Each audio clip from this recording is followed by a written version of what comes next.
Well, I got it from the band. Love it that it's lighter. That's what happens. It happened walking in the building. Exactly. And the table. Get into a car accident. No. Never a place I want to be.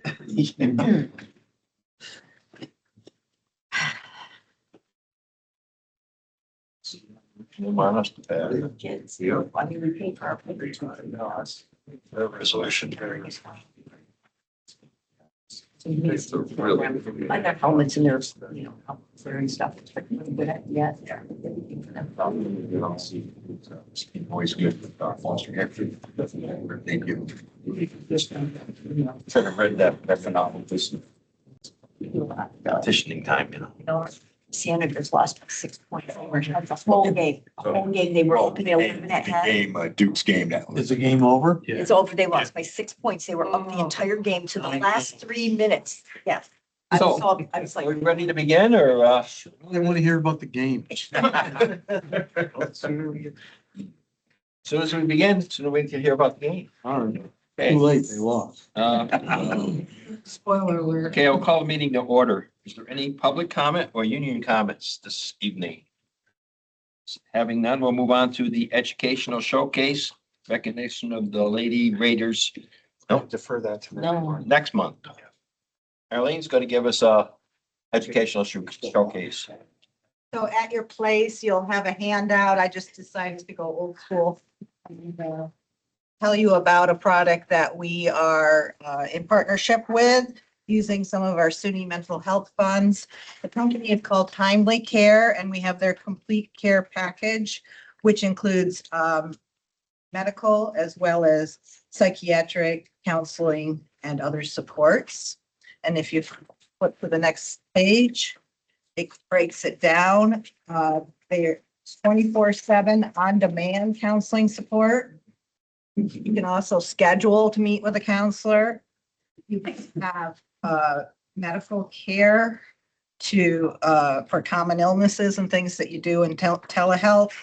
You can meet with a health coach to go over things like nutrition, time management. You can talk to members of the peer community support group. And students can also do self-care content, which it would include things like yoga and meditation and mindfulness. So on the third page, typical things that students could access the telehealth for, just like any other telehealth, right? Things that can be observed over the screen. And again, they can do it on demand or they can set up appointments. They can get diagnosed and prescriptions for over 120 common issues. Students would download this. The link is on our website in multiple places. It's also through the learning management system Brightspace. So students can just click on the link and download it. And on their phone, it would look like this, where there's all those different areas for medical care, mental health, health coaching, digital self-care, and psychiatric services. One thing that I really liked about this program is that they also have services for students whose first language is not English. This has been a struggle for some of our international students. And so they can get immediate video, which means they're talking to somebody in their home language in 40 languages, but 240 languages can be supported by having a translator. And again, 24/7. So that's really, really important for our international students and other students who speak English as a second language. This is a free service to our students. They provide us with a breakdown of what the students are seeking, what kinds of services. They do not even ask about insurance. And again, it's 24/7 anywhere in the United States. All of the service providers within Timely Care are licensed in our case, New York State, but over all the states in the US. Timely Care is at more than 400 campuses nationwide, and there's been a push. We got a special deal. SUNY got a special deal for campuses since there's so many of us within the SUNY system. And I just thought, well, we just initiated this. We sent out a thing just before final exams in December. A couple of students logged on then, but majority of students have been taking advantage of it this semester. It's a slow start. We've had 32 students to date who have used the services, and you can see 13 are in traditional age groups, but then the others are adult learners. That's kind of interesting. And then it's pretty split more female than male, which is not surprising to me. And of course, 22 of the students who have used this identify as white, whereas students of color are pretty close as well to half of that. And the top 10 views of content area in the self-care area, not surprising, is anxiety and ways to reduce stress. So students are taking advantage of some of those articles and videos and discussions. And finally, mental health, again, anxiety, depression, trauma, stress, relationship issues, and food and body issues. Again, not surprising college students would have these types of concerns. And the usage so far has been about 50% after traditional hours and weekends. And so just a reminder, the supplements our in-person counselor that we have through our partnership with the Family Counseling Center. He's on campus 5 days a week.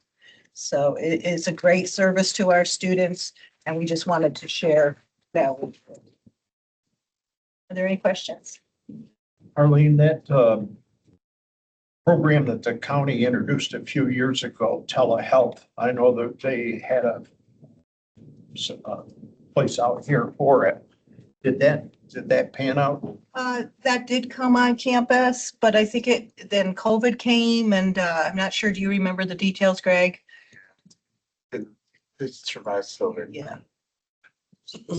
Yeah, I know it was only a temporary thing anyway. Yeah.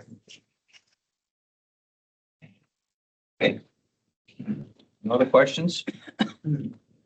We'll move on to the approval of the minutes of the regular meeting of February 19th.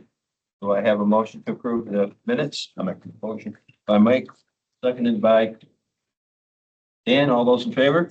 Aye. Opposed, hearing none. Chair's report. Let the president talk a little bit about and his thing about the amendment to the SUNY's we discussed about with NYCC TV concerning the appointment of the president and how they tried to take that away from us. But we also have NYCCT has their annual nomination for the awards.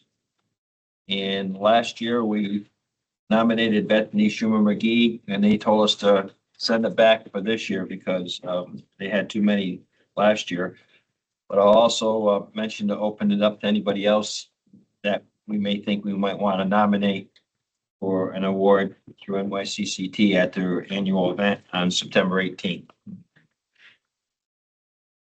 That's all I have. And I'll move on to the president's report. Dr. Miller. Thank you, Mr. Chair. As the chair indicated at your place, there are two documents. You've seen both of these. They were emailed out to you, but it'd be good. Everybody likes to have a handy reference. So the first document is the thicker one, and it's an assessment of the rulemaking, the proposed rulemaking that SUNY put out there for the amendments to the community college regulations, specifically regarding the appointments of presidents at community colleges. Based on and they had, I forget, 8 listing sessions, I think, across the state, received 35 written public comments, 5 public sessions, 35 written public comments back. Those are all contained within the document along with SUNY's response to each of those comments or those categories of comments. And then the second document is the recommended resolution to amend those regulations based on the feedback received. And what you'll notice is that the chancellor has dramatically revised his proposed rule changes. So it really restricted it to temporary leadership appointments. So the procedures for administrator in charge or an acting president, restricting the time frame that one of those individuals can serve. Also setting forth more specific rules on what happens if SUNY doesn't like them.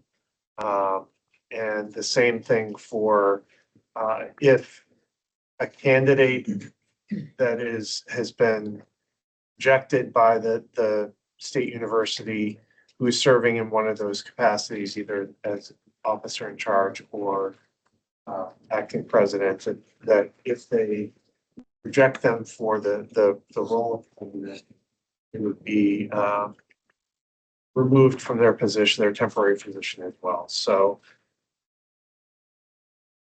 And a little background on this, that this is the lawsuit that we joined in.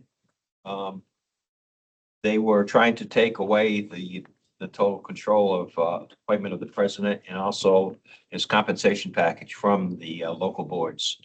And us, along with, I think it was 22 other county colleges rather, joined in a lawsuit with NYCCT. And as a result, they entered into negotiations, and because it wasn't brought before the legislatures, they decided to go in front of the legislatures and propose their changes. And as a result of that, these are the final what happened to it. I mean, they negotiated it down to basically temporary leadership. So we just wanted you to, if you hadn't had a chance to read those, just wanted to cover those briefly for you and make you aware of that situation. Next, I just want to go over quickly the one house bills that were released recently. This. And we're just going to focus on those areas that affect the community college. So in terms of base aid, talked last month about, and the month before that, about the governor's proposal. The Assembly has accepted the executive proposal and then added an additional 12 million to the budget. The Senate has added an additional 9.6 million. So the reality is it'll probably end up with the executive. They both accepted the executive, added more on, and through their negotiations, it'll in all likelihood end up where she wants. In terms of the Reconnect program, the free community college for adult learners, again, the governor is expanding that program to some additional programs. Both the Senate and the Assembly have accepted that proposal. Both have again added the modification where they want any institution offering an associate's degree. So this is the tech sector, the Coble Skills, the Morrisvilles, the Delhis that offer associate's degrees to be included in this program. At the end of the day, last year that was taken out because there is an additional cost to that. Both the Assembly and the Senate recognize that, so they've added additional funding in their proposals. I don't think it's a hill anybody's going to die on, so it's probably going to end up with the executives. So the few other items that pertain to us, there is the EOP program that the governor had proposed to reduce that. Both the Senate and the Assembly are restoring the cuts that she's proposing and adding additional funding. Both the majority leader of the Assembly has made this sort of his particular centerpiece, and he's proposing $17.5 million added to the program. So there's again, it's probably going to end up level with where it was last year, but you never know. We talked previously, the governor's proposing to expand the Empire State Service Corps. Both the Senate and the Assembly are on board with that. And the same thing with the ASAP program, where she's proposing to expand that program. That would include us. And both houses are in agreement. The executive put in additional funding for early college programs, P-TECH program. The Assembly said fine, the Senate said fine, but we think more should go to that. So they threw an extra $14 million in there. In all likelihood, it's going to end up where the executive wants it to. There's a couple of other small programs in here. Again, the one that we watch closely is the last one on that page with the community college capital project sponsor match. And both houses have agreed with the executive's proposal to fund that. And so that's a good thing. A little bit, more in depth again about the Reconnect program. So they're, the significant difference there is that they're looking to add additional programs. Certificate of residency reform. We've talked about this before. It's something that we certainly support. Anything that makes it easier for our students to, the rules are can be kind of strict on those. The governor understands that. She's proposed some changes. The Senate is in agreement. The Assembly, for whatever reason, is rejecting that. And that's probably due to the lobbying efforts of our county friends who want the rules to stay exactly as they are because, that they're the ones that pay the bill associated with that. There's generally every year there's an ask to expand the TAP program, the tuition assistance program. You can't really see that on the screen here. The governor has not included that. The Assembly has not included that. The Senate's the only program or the only branch that has suggested that does in fact get expanded. So it's probably not going to be expanded. Excelsior, same thing. The governor said it's fine the way it is. The other two houses have proposed tweaking that a little bit, adding some additional dollars, or in the case of the Assembly, raising the income threshold for inclusion in that program.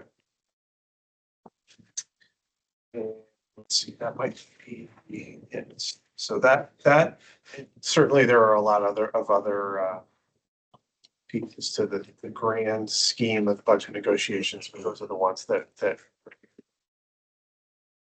so I did send around to you on this last weekend the lobbying materials that are currently being circulated. So if you do happen to rub elbows with some of our local electeds, feel free to share the perspective of NYCCT and the community college sector on, but overall it seems like they're in general agreement with where our funding is going to end up. So they have other battles I think that they're more interested in fighting. So happy to answer any questions about those things. I'm going to refrain from giving Jim's report tonight or anyone else's. That's all I have, sir. Thank you, Dr. Chuck Miller. Jim, thanks you. We'll move on to student trustees report. Shannon? Thank you. We have the trustee meeting coming up and on April 10th, the student senate meeting. So we voted on that. So we have 3 members of our student senate attorney attending this one. So last time we only had 2. We got our vice chair to come. So we're going to be even more represented. So that vote went through. At our last meeting, we had a lot of clubs promote fundraisers. They all had fundraisers. I think they did very well. It was very interesting. There was like a maker space. I bought a few things from that. It was nice just for everybody to display their work and sell it, right? And we had a debate for the congressional seat, the 21st district. Two candidates showed up. Stewart from the Plattsburgh, yeah. North Country, yes, and Dylan Hewitt. Dylan Hewitt, thank you. I had it, just let it go, from the Syracuse area? And sport. It was wonderful. It was nice to have nice wholesome debate where the students got to witness and be involved. We also had a lot of community members show up and ask questions. It was a wonderful opportunity and it went lovely. A lot of good points were made. And that's it. That's all I have for now. We're on vacations. Yeah, but you have something to do tomorrow. Yes, well, yeah, tomorrow I'll be meeting with the chancellor about crisis funding, about emergency funding for students. And I also just got asked to do a special interview with the press for that as well. So anybody has anything they want me to? No. Points, anything to relay to the chancellor, I will be more than happy. Anybody have any questions? No? Yeah, the meet and greet that they did was really well attended. I was surprised the number of people who were there. I attended. Yeah, I did see you there. And it was unfortunate that some of the other candidates didn't show up. Absolutely. I wish there were more. Thank you. And we'll move on to foundation report with trustee Gazi. Thank you.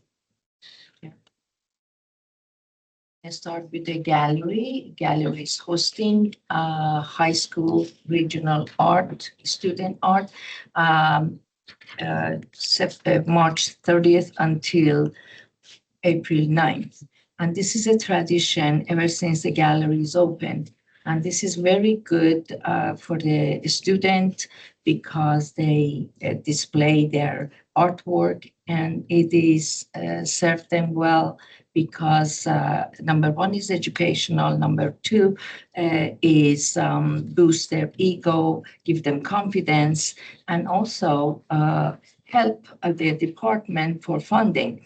And I make it summarize for you, but this is very good. And at the closing, which is not April 9th, they have they are recognizing those students and giving them award. If you're interested, and Monday through Friday, gallery is open from 9 a.m. to 4 p.m. and on weekend by appointment only. Naming opportunity, next item, it would be months from now to be able to, if you're still interested, and the ceremony will be very soon in early June. The turf soccer field is right now is going to name Delaney. Am I right? Delaney Field. Next is annual appeal and Tuesday giving. So far is $95,000. Is the same as before I reported to you, 85% of the foundation board member participant, and from our board, 60%. If you are interested to contribute, they are taking your money. Next item, the golf is the 32nd golf tournament is in Foxrun on May 21st. Am I right? And which is Thursday. So far, we have everything is sold out with the exception of a 2 foursome. And so far, they raised $33,000. And the sponsor, we have a lot of sponsorship, which is in your packet. I'm not going to bore you with that. There's a lot more too, since then. I know.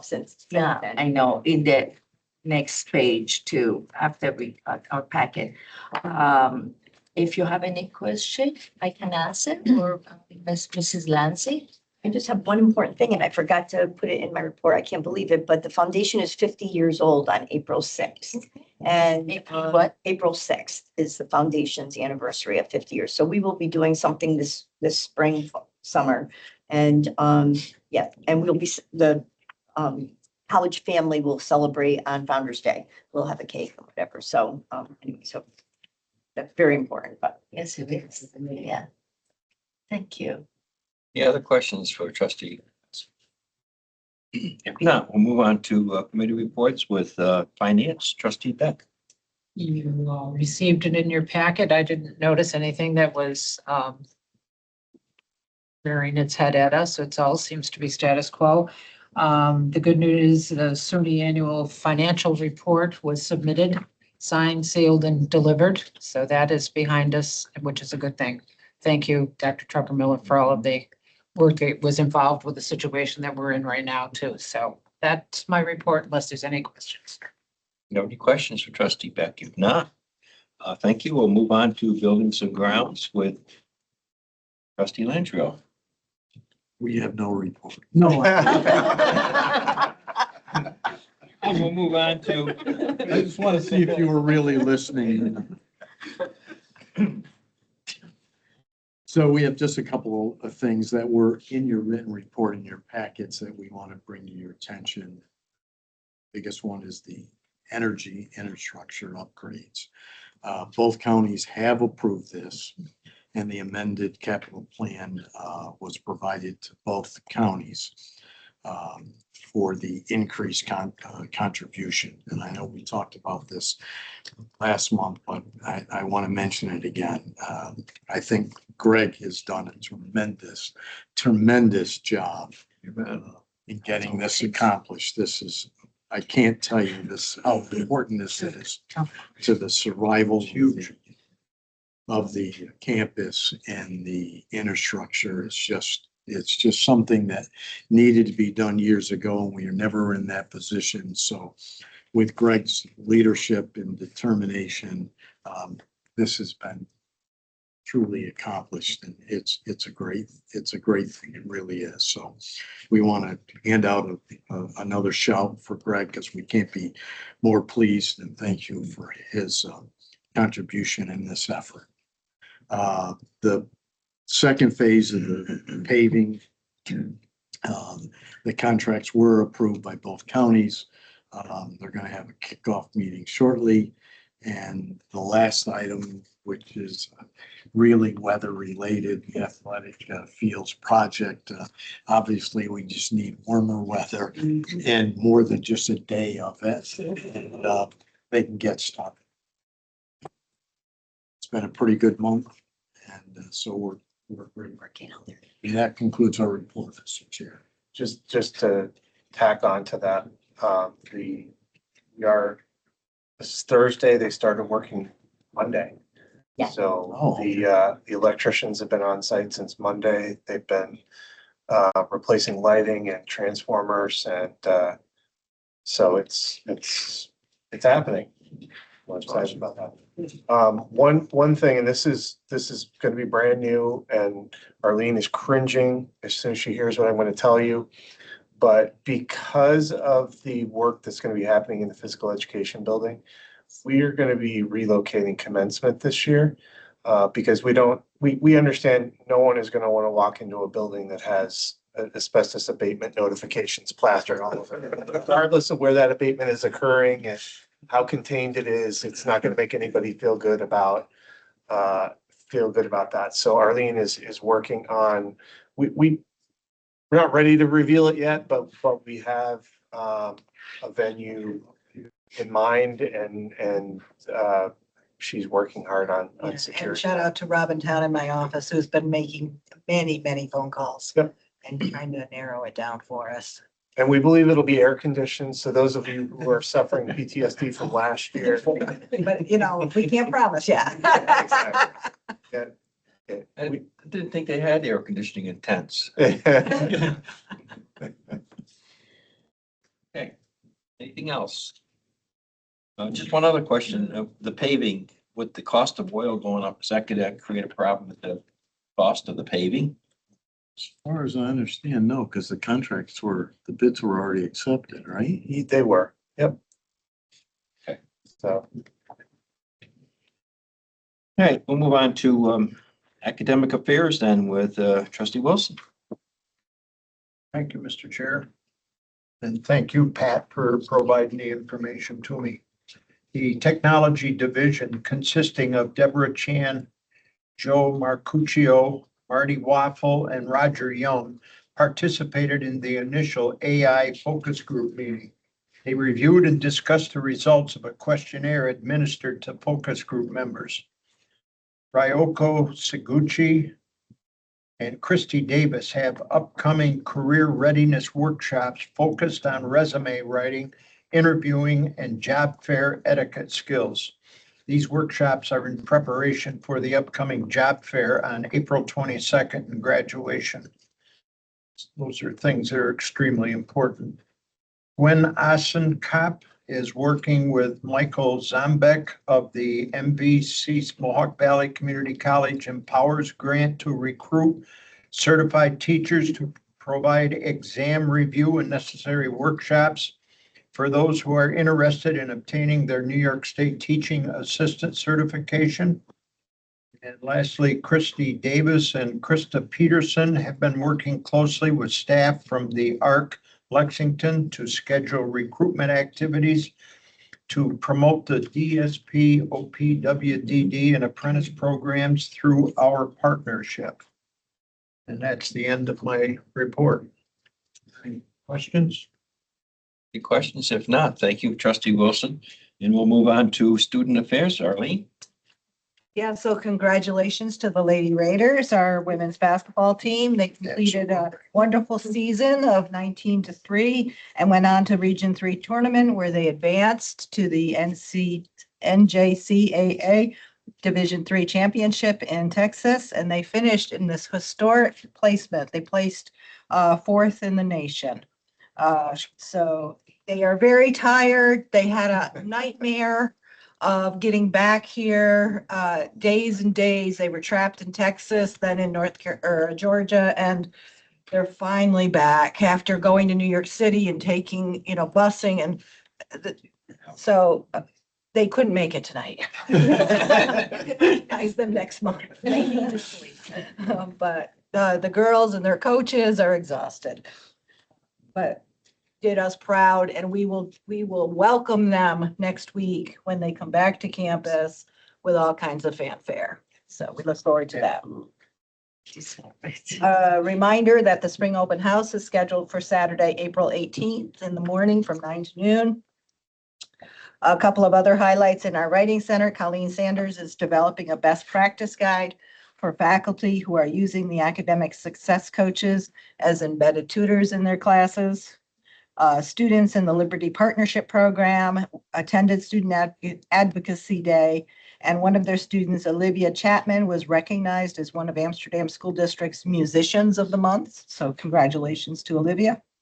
And on Monday, March 9th, EOP student Alyssa Pescucci, she received the Norman McConaughey Jr. Award for Excellence at a SUNY-wide ceremony.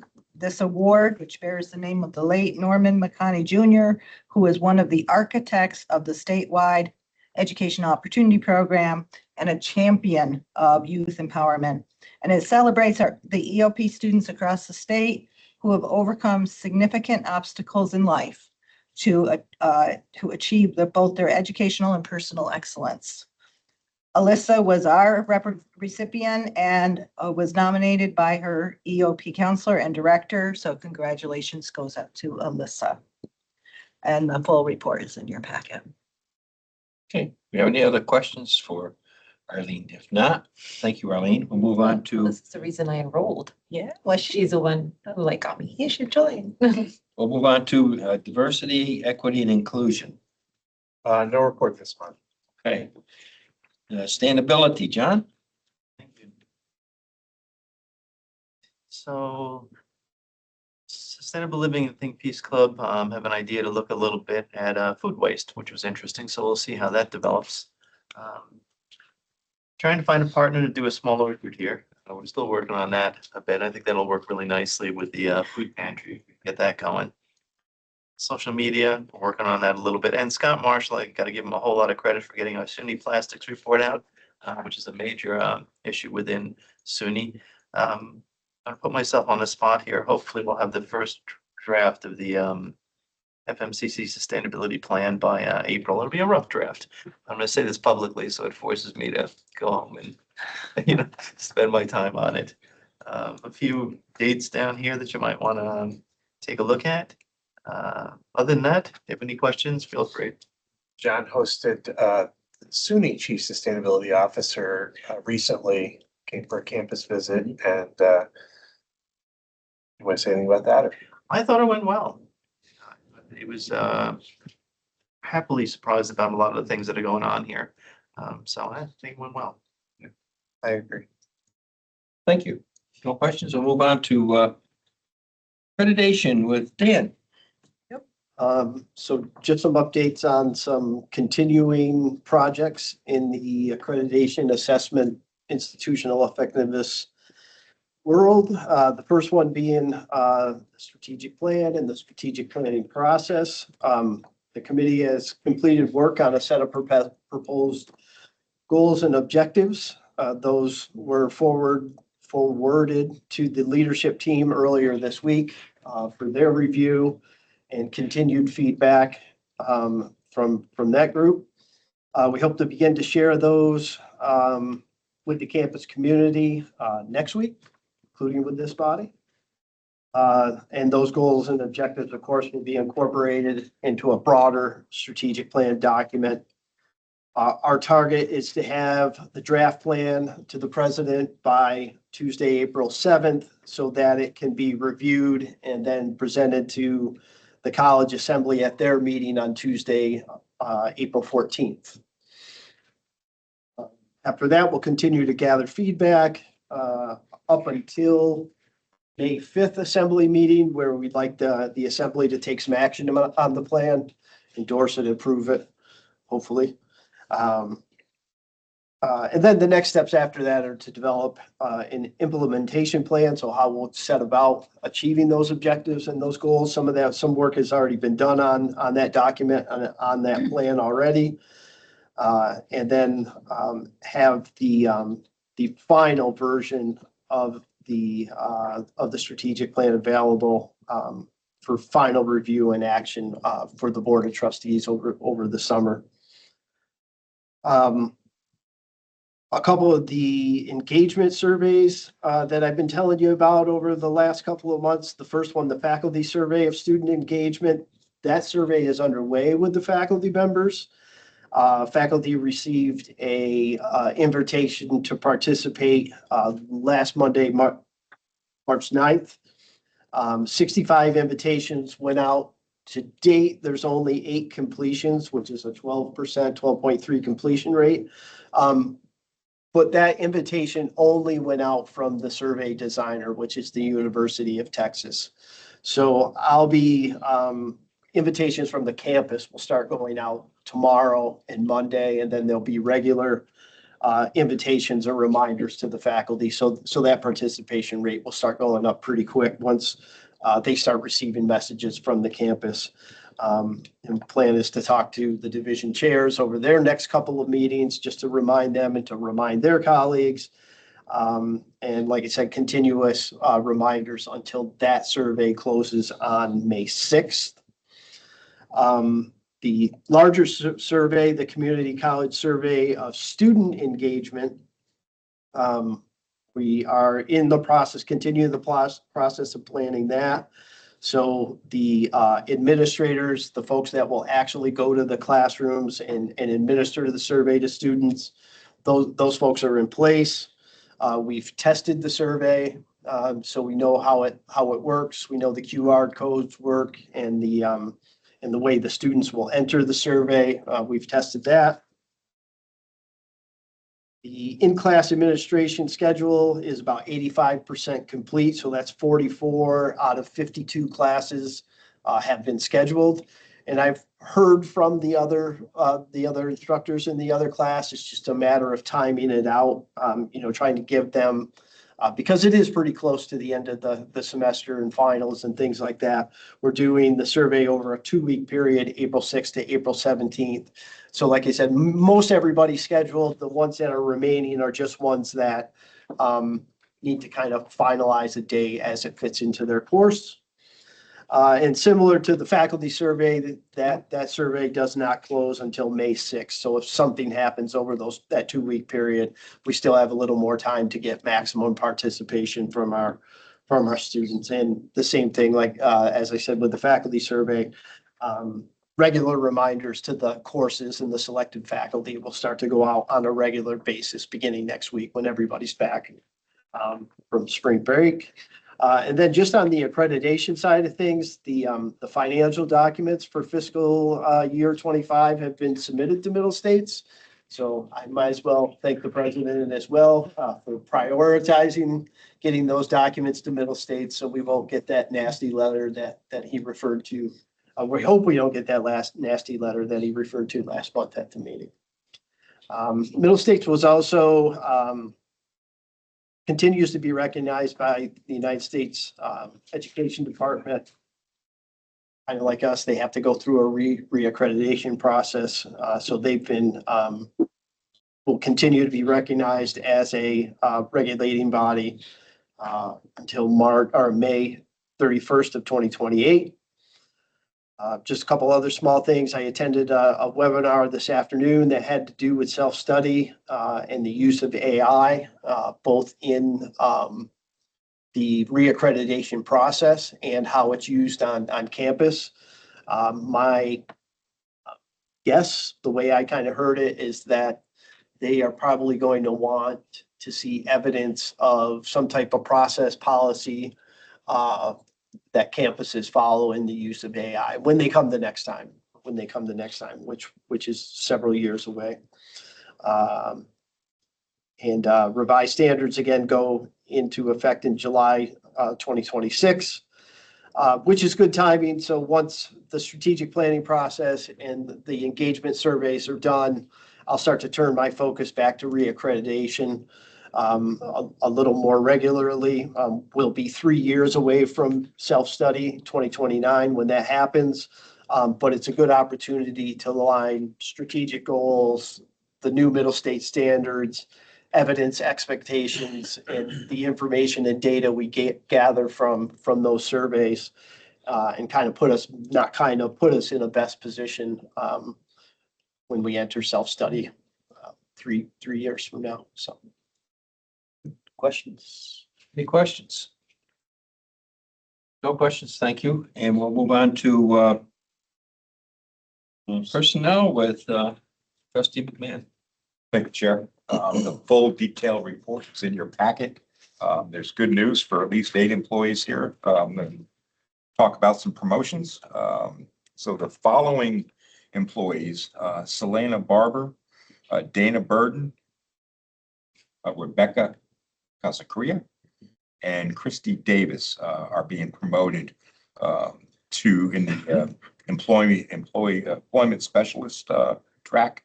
And that's effective September 1st of 26.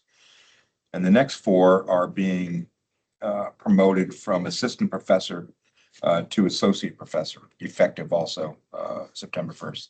That will be, let's see, Charlene Davis, Stephen Heimowek, did I say that right? Yeah, pretty close. Colleen Sanders and Eileen Casey. So congratulations to those 8 employees that are going to continue to serve here at FMCC. The following vacancies, searches, pending officer on the table, we've got 3 in progress. That's principal account clerk, student success services, academic advisor, trio in progress, director of dual enrollment, also in progress. The controller position is paused currently, and the vice president for administration and finance is in the planning stages. That concludes my report. Thank you. Do we have any questions? We'll move on to the most exciting part of the program policy with trustee Cullen. Thank you. Well, no surprise, we don't have any updates this month. Thank you. Thank you. That will change. That was fast. And in other business, do we need another resolution to resubmit this? I think get the sense from the board if they'd like to just resubmit For the NYCCT award, we're not, we never submit hardly anybody. I mean, all these other colleges have always put people up for awards. Last year, we submitted former trustee Bethany Schumer McGee, and they said that they were filled, and they told us to resubmit for this year. We have to, if we want to resubmit her name again, we have to do it by June 17th. So it's just a general feeling by the board. Should we resubmit her name? Yes. Okay. Yes. And if there's anybody else that you think that you might want to get an award to, there's several awards. I believe there's a RAP award and there's, a trustee, outstanding trustee and so forth and so on. So if there's someone else that you think that they might be deserving of it, please bring it up next meeting and we'll discuss it. Listed somewhere? They, Yeah, I could give you the website, or I could send you the website. The award nominating procedure, the award page is on NYCCT awards page. Okay. And you could look it up through NYCCT. They've been, NYCCT for the last several years have been really outstanding to all the community colleges. They helped us through this presidential bit. They helped us on a couple other instances that we had. And at first, we didn't think they did much for us, but now it looks like they're doing a lot for us. So really kind of happy. they've engaged professional lobbyists to assist the organization. The dinner is going to be on September 18th. Prior, and that's on a Friday night. Prior to that, on the Thursday, they have instruction for trustees. I think it's Wednesday, Thursday, and Friday. They have instruction for new trustees and existing trustees and updates and stuff and discuss. So it's worth going to. Mr. And Chair, I'd like to say that Bethany Schuman McGee is quite a champion of the college. She always has been, and she recently, in will preparation and practice, land from Sally Dorn was left to the foundation for 25 acres. So she was instrumental in doing that on Route 29. I'm getting an assessment now and appraisals and things. So yes, it's quite a nice piece of property. So she's Yeah. always thinking about us anyway. yeah, but That's she very helped with the nice. food pantry and Yes, stuff. So, yes. yeah. Okay, if there's no other business then before the board. I'll entertain. You could break out your Hawaiian shirts and Oh, your, Founder's Day, yeah, Founder's Day is April 2nd. April 2nd. Yep, it's a Hawaiian theme. I sent you guys, I can send it again, but I did send it out. If anybody wants to stop, we start at 8 o'clock with breakfast in Raiders Cove. April 2nd, you said? I'm gonna send it. April 2nd. Yeah, April 2nd. We start in Raiders Cove and it's a day of events and staff and faculty have a little fun. We do a lunch this year. Because the foundation's 50th is April 6th, we got a really nice sheet cake honoring the foundation as well for lunchtime. But you can pop in for any part of the day you'd like. We're here all day. I think it goes till 3. What's the pig roast? That's the next day. I want to see, I want to see the chair and his Hawaiian. It is a Hawaiian theme, so a lot of the staff and faculty will have their Hawaiian shirts. All right, is any other business for the board? Not on entertain a motion to adjourn. Motion by trustee Wilson, seconded. Aye. Seconded by trustee The action. Van. All those in favor? Opposed, hearing none? I'll do actually this week. I'll do it tomorrow. I've already got down. I forgot it. and I was like, and they were like, I'm trying to save myself. I have you down for the. Yeah, twice. They almost held up. Yeah.